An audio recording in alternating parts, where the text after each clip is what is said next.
Peace and blessings, everyone. This is video number 5 for today. And man, I've been out, for about a week now. You guys know this. And it's not common for me to be out that long because there's so much that I do. And I like to give you guys, anywhere from 1 to 5 videos per day. That's a combination of my shorts and then my long form videos. So I'm pretty backed up right now, but I had to step away to get some rest and take care of my body. Thank you for your prayers. Me and my wife are recovering. Okay, but I'm back now. And I've been at this all day. I got another 5 videos after this, so pray for me that I keep the strength, right? Today, I want to talk about something that you might, if you're part of my Cryptex family on Facebook, on my other platforms, you already know what I'm about to talk about. But I want to bring it to your attention here on YouTube. My team, it's grown pretty fast. We're growing, guys. And you all know that when you first came in, I plugged you into my upline.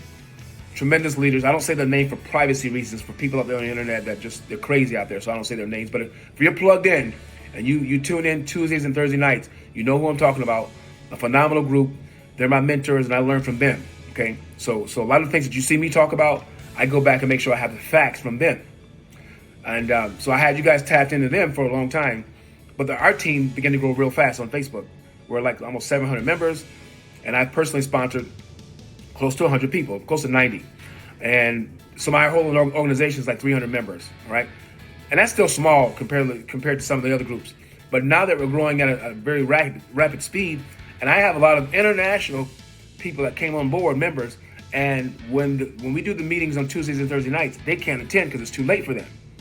So what I decided to do, especially people that are in South Africa, and some of them are in England and, Far East, where they're like hours ahead of us, I had to figure out a way to minister, if you will, or help them have access to live, Zoom calls where they can invite their family and friends and people that are prospects, right?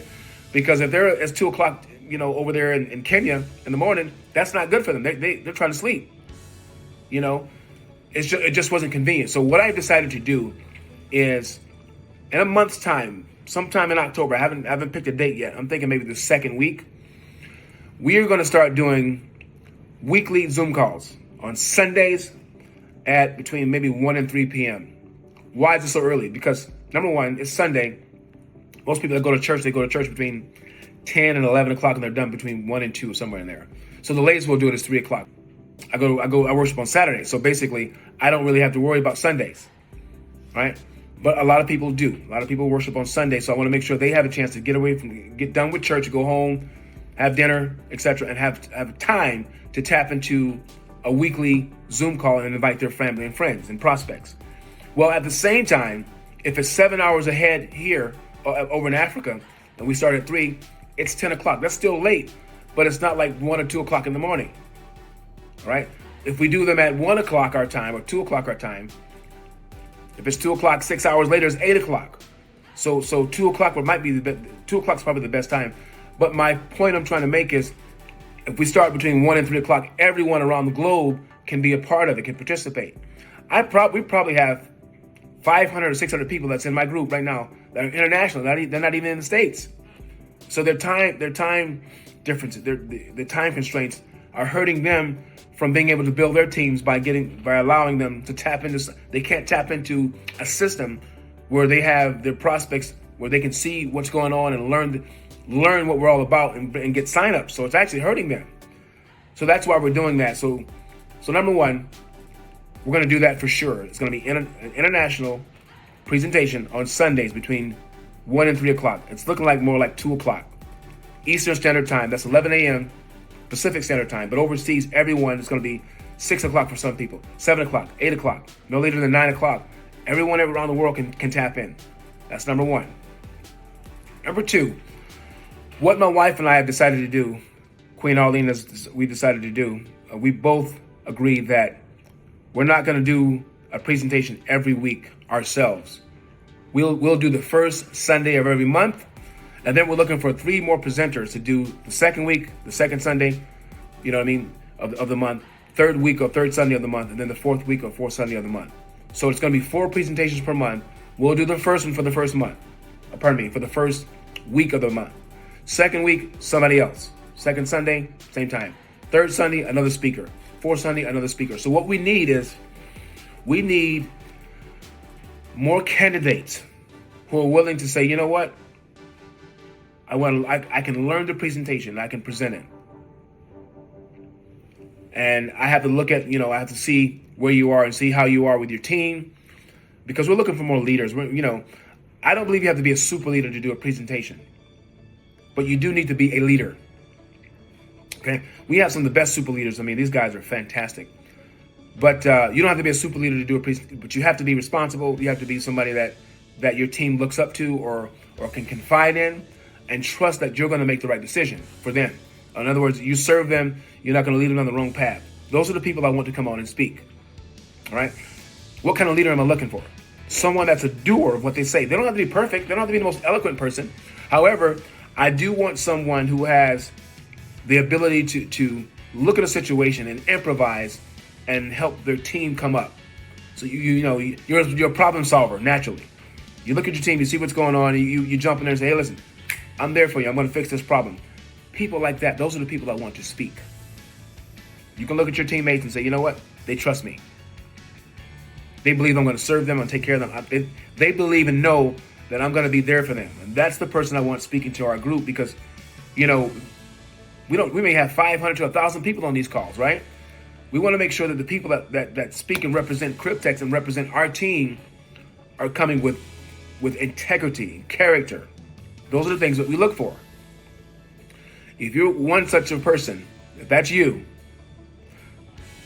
you fit the description, please contact me at cryptexmillionaires@yahoo.com. Again, cryptexmillionaires@yahoo.com. I want to hear from you. Say, hey, Jimmy, I'm in South Africa, I'm in Australia, and I want to be a speaker. I want to come on. I want to represent my team and represent Cryptex to the fullest. And I will set up a meeting with maybe a Zoom call with you so I can get to know you, talk to you a little bit, tell me a little bit more about your background. And you don't have to have a resume, but you have to have a passion for people. A resume does make sense, though. I'm talking about, when I say a resume, I mean a business resume where you've led other people in your company or in a job or something like that. Managers, all that stuff's good.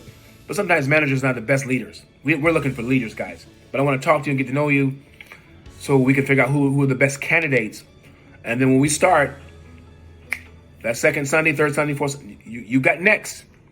And what we want to do is we want to kank out the issues as far as, when we're sending out the Zoom links, we want to make sure that we have our tech team in place for spammers and, the haters that come in and try to take over, a meeting. You have people that do that. We've had that experience with the other group where the presenter's coming on and you have people coming in and they're saying it's a scam and being disrespectful and swearing in the comments, and trying to take it over, and shut it down. Like, they're like cyber attacks, trying to attack us. But we need people in place while you're speaking to make sure that doesn't happen. And we're working on that part of it. While you're speaking, the floor is yours. You're presenting without any distractions. So we're going to do our part to make sure that the experience is going to be great for you. Meanwhile, I just want the right people to do this. Male or female, black or white, I don't care what color or race where you're from. It doesn't matter. If you're a leader, we need to hear from you. All right? And by doing that, all of our teams are going to grow globally much faster. I believe Cryptex is going to hit critical mass by the year 2030. And then I believe they're going to have to start turning people away. We're at 1 million strong now, a little more than that. But by that time, it may be 5 to 10 million. But we need to continue to lay that foundation deep and wide. And we do that by presenting the company well and presenting our teams well, our countries well. The people that we serve in our groups with proper, correct, and accurate information. All right? Having said that, you guys always make my day. I'm just happy to be a part of the team and to serve you. And if you want to serve internationally, I want to hear from you. All right? One last time, cryptexmillionaires@yahoo.com. Let's talk. See you at the top. Bye-bye.